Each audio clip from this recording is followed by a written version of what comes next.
Hi, this is Greg Corombos. As we head into the weekend, Jim Garrity and I wanted to take a look back at an interview we did back in January with former Connecticut Senator and 2000 Vice Presidential nominee Joe Lieberman. At the time, we brought him on to discuss a column he had written for the Wall Street Journal suggesting Russia and Iran were the most imminent national security threats facing the United States in 2022. Our interview took place January 19th, more than a month before Vladimir Putin and Russia invaded Ukraine. In addition to expecting Putin to do what he did, Lieberman also explains why he thought the first Iran nuclear deal was a disaster and why Biden's chaotic Afghanistan withdrawal has lasting consequences. We'll also talk about groupthink among Democrats that has turned lawmakers like Joe Manchin and Kyrsten Sinema into pariahs on the left. Enjoy this Encore presentation of the Three Martini Lunch. Welcome to the Three Martini Lunch. Grab a stool next to Greg Corombos of Radio America and Jim Garrity of National Review. Three Martinis coming up. And we are glad that you are here for the Wednesday edition of the Three Martini Lunch. We do have three martinis for you today, but not in the usual way. Instead of our traditional three topics, we're happy to welcome in a very special guest, former four-term Connecticut Senator Joe Lieberman. Of course, he was also the Democrats' nominee for vice president in the year 2000. Today, we want to have a conversation with Senator Lieberman about his contention that Russia and Iran are the greatest geopolitical threats to the United States. We also are going to talk about some others that could or maybe should be on that list. We also want to get his insights into the current state of politics in Washington and beyond and whether there is such a thing as a big tent anymore. And Senator Lieberman, thanks so much for being with us. Great to be with you, and I suppose I'm somewhat relieved that the Three Martini Lunch is just a reference at the three topics, but it's a story from right at the beginning of my political career. I had begun to run for state senator in New Haven, Connecticut, in a primary against the Democratic incumbent, and I was told I should go see the local political boss. So I didn't know him, but I knew somebody who did know him, and I called my friend Dennis, and I said, Dennis, what advice do you give me about going to see John Golden? So he said, go in the morning. So I'm all of 27. I say, what do you mean? He said, he has a three martini lunch. If you go in the afternoon, remember what was said. So there you go. Yeah, excellent. Well, before we dive into your column, Senator, since Jim is from National Review, it's worth mentioning that when you first ran for U.S. Senate in 1988 against Republican Lowell Weicker, that National Review founder William F. Buckley Jr. endorsed you and may have even contributed to your campaign. How much do you think his support mattered in pulling off a win on the same night that was a pretty good night for Republicans otherwise? Yeah, I think it really was critically important. I mean, it was an unusual turn of events. So I went to Yale, and I was the editor of the Yale Daily News. And Bill had gone to Yale, 12, 13, 14 years before, but he really continued an interest in the Yale Daily News, and he was a kind of big brother to people who were active on it. So I got to know him in that regard, and we saw each other once or twice a year. He lived in Stamford, Connecticut, where I was from, although I settled in New Haven.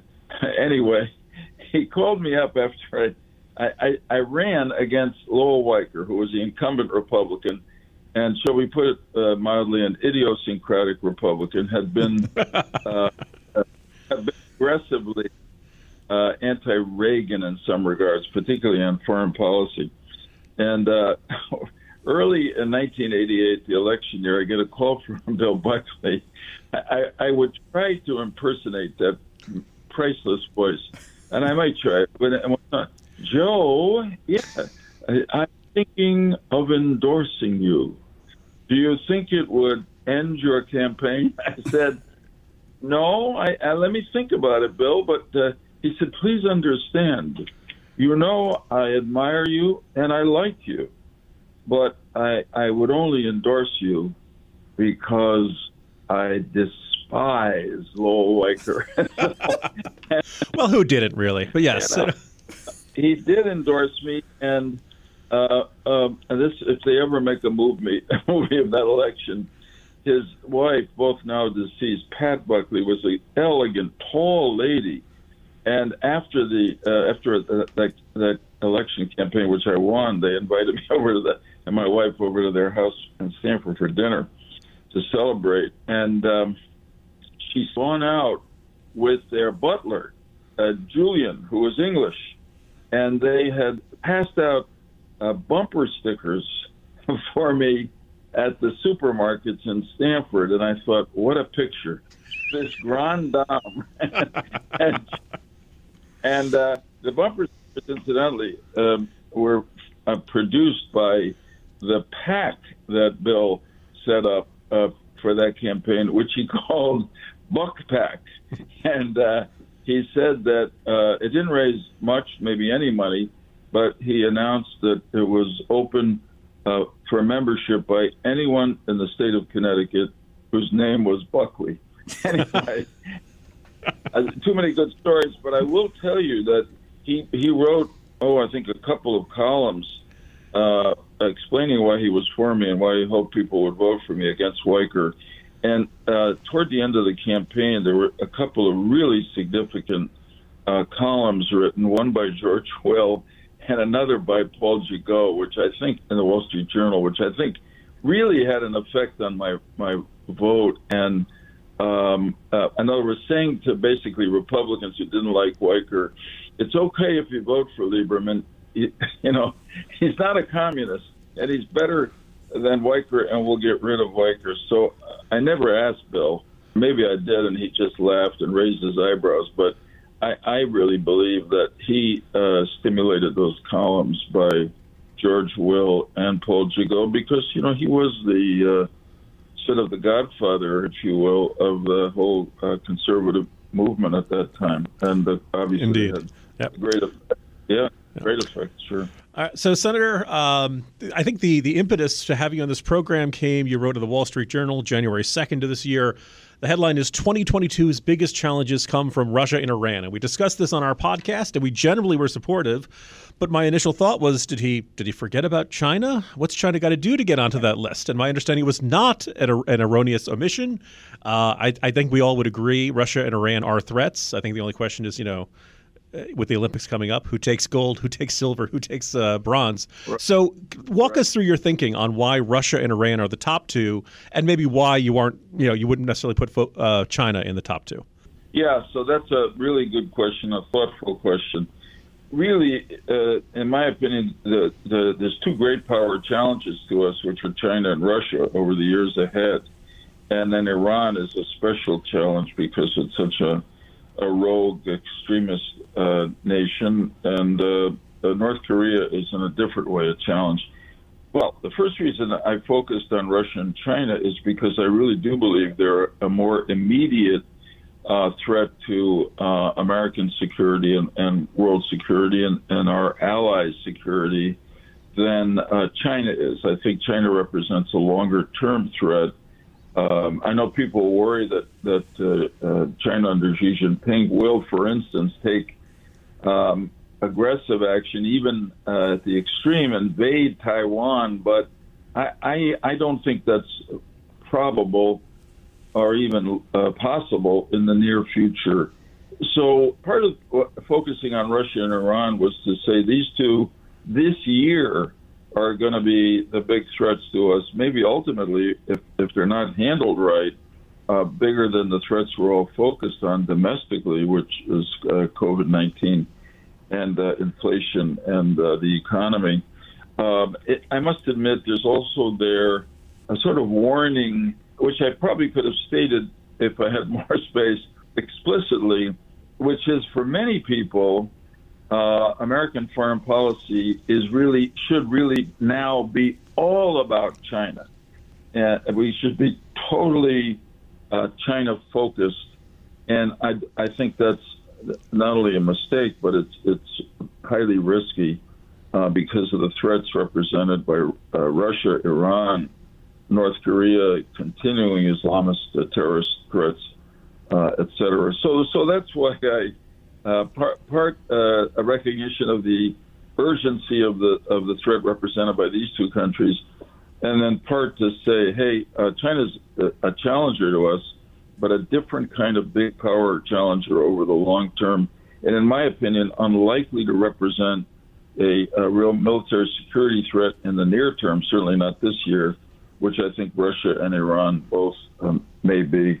More of our look back at our conversation from January with former Connecticut Senator and 2000 Democratic Vice Presidential nominee Joe Lieberman. Still to come in our conversation, a follow-up on China and why he doesn't consider it as imminent of a threat as Russia and Iran. Also, Jim will ask the question, as of January, how likely he thinks it is that Vladimir Putin will invade Ukraine, which obviously has happened, but we will get his insights on why he expected that to happen. And we'll also take a look at groupthink inside the Democratic Party in particular, but inside politics in general now as well. But when you're trying to confront irrational actors on the world stage, you definitely want to have your mind in the right perspective. And that's where Headspace could possibly help some of our leaders or others dealing with some of these international crises. Look, has your mind been sprinting for years on end, leaving trails of stress, anxiety, and fatigue that are eroding your mental health? Well, if you're nodding along yes, then maybe it's time to adopt small daily practices that will have a huge impact on your long-term happiness and well-being, and that's where Headspace can help. We all say fine, that we're doing fine, when we don't mean it. Fine is not really an emotion. How many times have you told yourself you're fine when all you've really felt is anger or sadness or nerves? Headspace is scientifically proven to help you manage your feelings and your mental health. In fact, a recent study proved in just 2 weeks, Headspace can reduce your stress by 14%. So whether you want to relieve stress and anxiety, sleep better, or improve your focus, Headspace is your everyday dose of mindfulness. And that's exactly what our bosses here at Radio America have said. Different hosts here at the network have said that they've used Headspace. It's just a short, sometimes 5-10 minute meditation, and it helps them focus, helps them sleep better, and be more productive. But however you're feeling, try Headspace at headspace.com/martini and get 1 month free of their entire mindfulness library. This is the best Headspace offer available, so go to headspace.com/martini today. One more time, headspace.com/martini. Back to the interview. Jim, take it away. Senator, this is one of those questions where I hope we are not overtaken by events by the time this gets posted online. The first thing that comes to mind is, how likely do you think it is that Russia will invade Ukraine, either in the not too distant future? And kind of a related question, how do you feel President Biden and his administration have been handling Vladimir Putin in their roughly first year in office? Yeah. So how likely is it? Honestly, we're all speculating, but just as we have learned from history over the last century, if not earlier, when people say things that are threatening or do things that are threatening, you have to assume that they're going to follow through on what they say or seem to be ready to do. And in Putin's case, all the things he said about the catastrophe of the collapse of the Soviet Union, his own clear feeling that Ukraine is simply almost part of Russia, certainly part of the Russian bloc, is something to take quite seriously. Look, he's a bully. He may be posturing to try to get us to knuckle under to not all of his demands, which are outrageous, but some of them, which would be a step backward. And frankly, and this goes to the Biden foreign policy, that the Biden administration has been talking tough with Putin, threatening actions which are significant, both economic and military, although I think they could even threaten and do more. But the question is, does Putin believe them?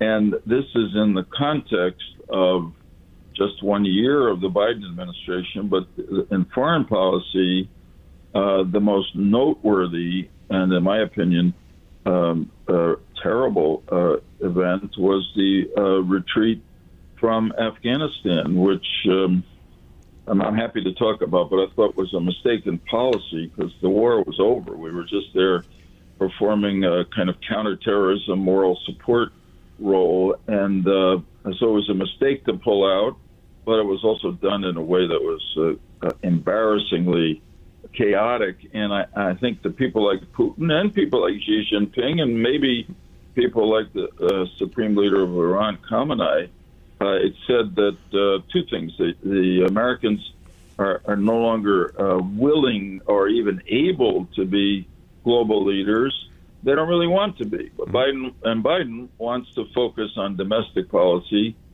So let's seize this moment of opportunity and expand our own spheres of influence and control. And so I think Putin is testing Biden right now, and it's critically important for American security and world security that the Biden administration does not blink. I was going to say, Senator, I wasn't going to get into Afghanistan, but since you brought it up, I do have a couple of questions on that. You and Sure. President Biden served in the Senate together for a lot of years. I assume you feel like you know him pretty well. Are you surprised by how he handled Afghanistan? Are you surprised by what you're seeing from him? Do you feel like he's changed from the guy you used to know, or do you look at him and say, "Oh yeah, this is the Biden I'm familiar with and I remember"? Yeah, I mean, I am surprised overall, and because he was certainly an internationalist. I mean, he was the head of the Senate Foreign Relations Committee, the ranking Democrat and chairman for a number of years. I think particularly of his response to the war and genocide in the Balkans after the Soviet Union collapsed, when a really strong bipartisan group came together to try to encourage first President Bush 41 and then President Clinton to take action to stop this in post-Cold War Europe. And so Biden was a leader in it. I was proud to be part of a foursome, and the two Republicans were Bob Dole and John McCain, who were the best, really. So there's a case of strong principled international leadership. But I must say, it was pretty well known that Vice President Biden was urging President Obama to really pull back from Afghanistan. So what he did, I was not totally a surprise in Afghanistan, but honestly, it was so self-evidently a mistake. To the extent that we learned that a couple of months before the withdrawal last summer, President Biden actually told Putin, or asked Putin, if it was okay if he relocated some of the American counterterrorism effort that was centered in Afghanistan to neighboring countries in that region, which were arguably Russian allies. And Putin naturally said, no, it's not okay. And that was that. So he saw the problem coming, but still executed it in a terrible way. And I must say, though I know it's been a tough time to be president with COVID and all the rest, if you look at the polling on President Biden, it really began to drop after the botched withdrawal from Afghanistan. And I think it said to the American people that this administration just wasn't competent. And it's a little bit like what happened with President Bush 43 after Hurricane Katrina, but he recovered from it. And so far, Biden has not. Senator Lieberman, I just want to follow up on a couple of things that you mentioned. First of all, on China, you don't think it's an imminent threat in a lot of different ways. We have seen them move pretty aggressively, though, in particular towards Hong Kong. There's also the ongoing repression, detention, some would say genocide against the Uyghurs, and they've certainly been saber-rattling towards Taiwan. So why do you not think, given at least the perception that the United States might not be in a strong position to push back, that they're not going to continue down that fairly aggressive path in the very near future?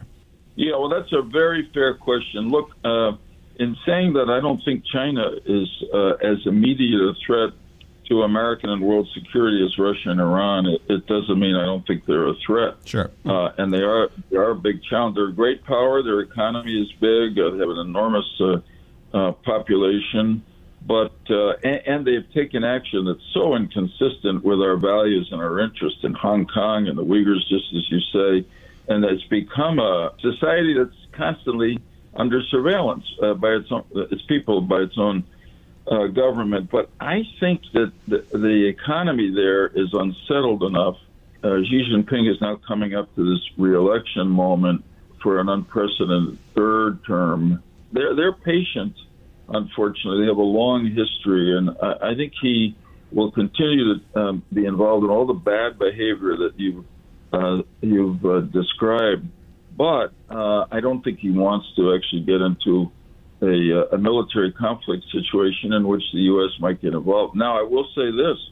if Russia, for instance, moves into Ukraine and we in some way get engaged in that, or there's no agreement in the nuclear talks with Iran in Vienna, let's say the Israelis and the Arabs, supported by the Arabs, strike at Iran's nuclear facilities, and there begins to be open conflict in the Middle East, at least to the extent that Iran is firing more of their drones and authorizing more terrorist attacks by its proxies. It's possible that the Chinese would be tempted to strike at Taiwan while they think we are distracted in Russia or the Middle East. But even then, and of course that would be a very hostile act, I think they're more likely to take incremental action, such as seizing islands around Taiwan or occupying them rather than actually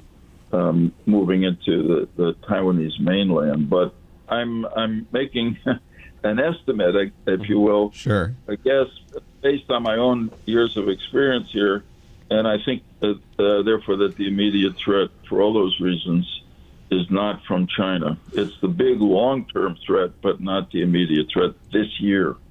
Last question on the foreign policy. We'll get into what's going on with American politics in just a moment, Senator. Sure. And we're talking with former Connecticut Senator Joe Lieberman, 2000 Democratic vice presidential nominee. And, sir, we haven't talked too much specifically about Iran. One of the things Jim and I have talked about on the podcast in a number of different ways is our frustration with how recent administrations, particularly Obama and Biden, have addressed this. It seems like we're more eager for the deal than Iran is, and we kind of made concessions to them, certainly back at Vienna in 2015, as opposed to the sanctions forcing Iran into making some very painful decisions. So what do you make of the approach we've seen in terms of pursuing a deal and what's in the deal? Well, I totally agree with what you two have said about Iran. First, you got to look back at their history. I mean, this is an extremist, anti-American, expansionist, terrorist regime, and their reputation for not keeping agreements is quite strong and based on evidence. So it seemed to me, certainly during the Obama period, that the thought that they could make a good agreement with Iran by lifting the sanctions that generations of us in Congress, across party lines, had adopted to put the pressure on Iran so they would stop their nuclear program, not just to put the brakes on it for a while, was just misplaced, and it was naive, really. At one point in that round of negotiations leading up to the 2015 Iran nuclear agreement, the Supreme Leader, Khamenei, said publicly that it is evident to him that the United States wants an agreement more than Iran does. And the truth is, Iran needed an agreement which lifted sanctions. They never wanted to give up their nuclear program. But they were right that America, for a host of reasons, seemed to want an agreement more than they did. And, of course, that's no way to enter a negotiation. I thought it was a bad agreement, and I was just thrilled, I suppose surprised too, but thrilled when President Trump withdrew America from the agreement. And I do worry now that even with Iran being led by this Raisi, more extreme than any president that Iran has had, and continuing their aggression, including firing drones at U.S. military personnel in the region and at our allies in Saudi Arabia and the UAE, that there's no basis for thinking that they're any more willing to make a good agreement with the U.S. than they were in 2015. So the only way to deal with these people, I mean, the head of an intelligence agency, at least once said to me years ago, that the only way the Islamic Republic of Iran will stop its nuclear weapons development program if they conclude that is the only way they can save their regime. In other words, it would have to be a minute before midnight, and they think this is it. If we don't stop the nuclear program, we're out. And then they would do it. But unfortunately, we're not there, certainly not the way P5+1, including the U.S., are negotiating with Iran. So I think there's real danger there. Well, when you're dealing with a rogue regime like Iran, which obviously can't be trusted, and we've learned in even more detail since this conversation with Senator Lieberman how much the Russians cannot be trusted. You still got to deal with them, though, and so you need to be well rested. You need to be well focused. And another way to do that is to get the best sleep possible. We love MyPillow pillows, the Giza Dream Sheets, the mattress topper, the slippers, of course. But right now, the fantastic deal being offered from MyPillow.com/Martini, the 6-piece towel set, regularly $109.99, now just $39.99 per set. I absolutely love these towels, as I've said over and over. My very favorite set of towels that we own. They're high quality, they're thick, they're soft, they stay soft no matter how many times you use them, and they get you dry super quick. They're made with cotton grown in the United States. There's no lotiony feel. Every set comes with 2 bath towels, 2 hand towels, and 2 washcloths. They're available in a variety of colors and sizes. They're machine washable, and they come with a 60-day money-back guarantee and a 1-year limited warranty. So for a limited time, get the MyPillow 6-piece towel set, regularly $109.99 for only $39.99 with the promo code Martini. Visit MyPillow.com/Martini or call 800-874-0104. You'll also find deep discounts on all MyPillow products, including the MyPillow mattress topper, MyPillow Giza Dream Sheets, and so much more. Get your 6-piece MyPillow towel set for only $39.99 today at MyPillow.com/Martini or call 800-874-0104. MyPillow.com/Martini. Senator, let's move now to domestic politics, and particularly groupthink and versus independent think in politics today. You certainly were out on an island within your party at various points, certainly over the Iraq War. I also remember you opposing the public option in Obamacare. You ultimately voted for the final package, but made sure that the public option was not in there. And I'm sure you most endeared yourself to your party when you endorsed John McCain in 2008.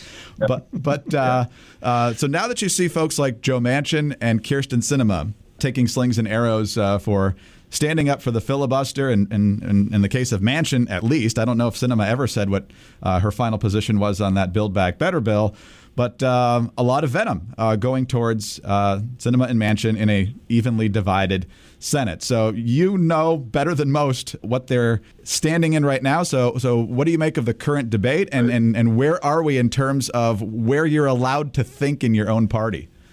As I said to Joe Manchin personally a while ago, I feel your pain, buddy. I've been through this. And just in a kind of group interaction, there's so much groupthink, to use your word, which is a good one, in both parties. And if you separate from it and you're still going to that party caucus every week and you're going to the party policy meetings every week, you become, really, you're an outsider. And it's no fun. But you know what? I look back on those situations you described, and I wouldn't have done it any other way, because I felt like I was doing what I thought was right for the country or for my constituents. And ultimately, that's the test you have to apply to yourself. You get to a point where you have to say to yourself, I think, in Congress or whatever other elected position you have, So when this is over, what am I going to look back and say? I played it safe. I followed the group, and I got reelected 3 or 4 times. Or I want to say, I did what I thought was right for my country, not just for my party or some ideological or interest group. So I really admire Manchin and Sinema and appreciate what they're doing. I think it's critically important. I think they happen to be right on the substance, but just the idea of what they're doing, which is standing up against, a kind of mass groupthink, and it's just not, it's not logical. And the other thing going on here is that I was privileged to be in the Senate 24 years. I had a chance to do a lot of things that I feel good about. I certainly didn't succeed at everything I try to do, but every one of the things that I feel like I helped accomplish was always with Republicans. They were always bipartisan. That's the way to get things done, because you need 60 votes in the Senate, and that's one of the reasons why I think the filibuster is good, because it encourages bipartisanship. But the truth is, if you adopt big measures when members of only one party supporting them, probably when the other party takes control of Congress, which they inevitably do, those programs are going to be in jeopardy.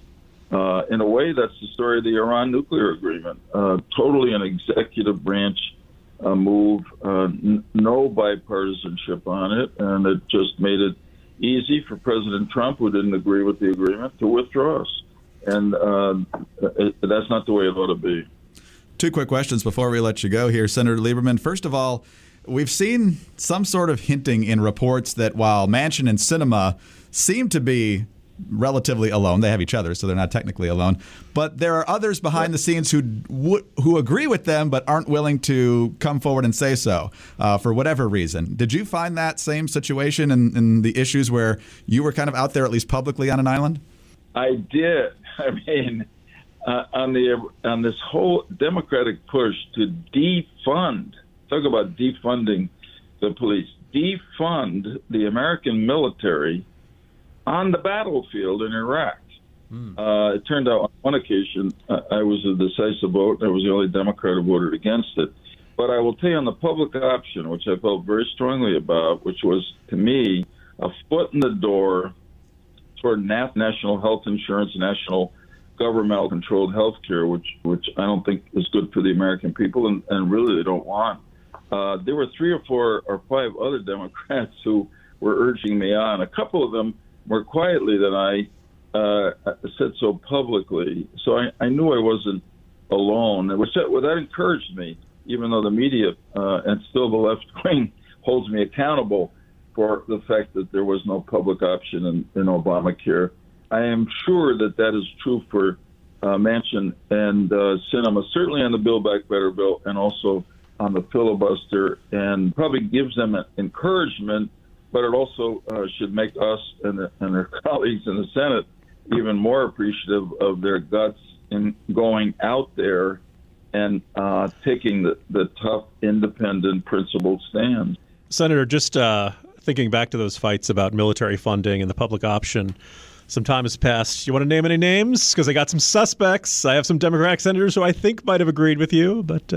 Oh, well, on the public option, I can tell you Ben Nelson of Nebraska definitely did. The Cornhusker kickback. Yes, okay. That was top of my list of suspects. Mark Pryor of Arkansas definitely did, and I'm pretty sure Blanche Leakin did too. At different times during that year, there was a little more nuance. Max Baucus was the chairman of the Finance Committee. You know, they amendment for a public option when Obamacare went through that committee, and it was defeated.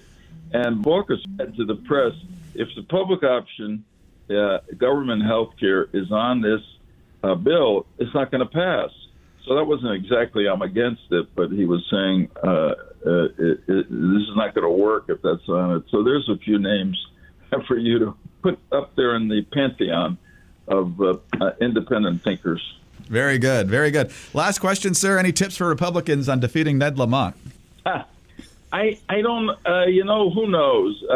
The general feeling in Connecticut seems to be that Governor Lamont has done a pretty good job handling the COVID-19. But, there's as much unsettled feeling and unhappiness about government in Connecticut as anywhere else. So I'd say Lamont is probably the favorite going into the year, but events could happen that can make it a lot closer as it goes on. So stay tuned, as they say.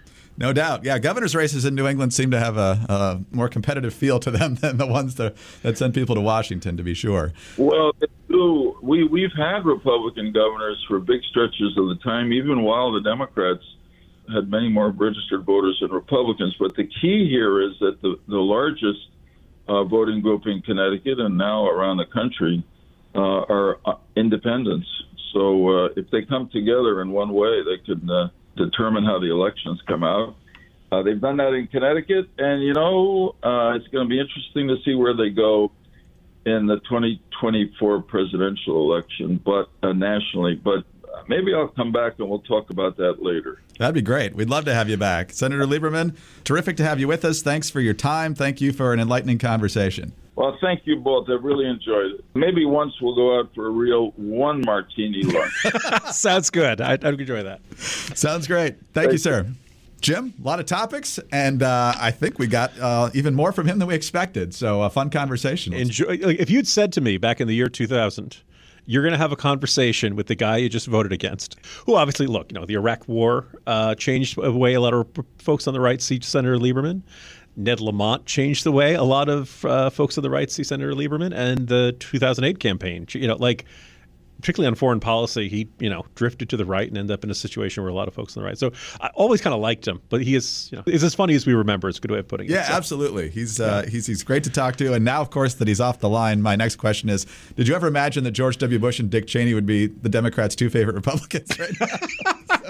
Remember all the chimpy Bush Hitler, yes, and Darth Vader, and Yeah. My hope, by the way, like for all those people who want to see some sort of unlikely scenario in which the Democrats give up and are so frightened of Trump they don't run Biden, they don't run Kamala Harris. My dream would that they run Congresswoman Cheney, and that she would select, I don't know, maybe Texas Commissioner George P. Bush.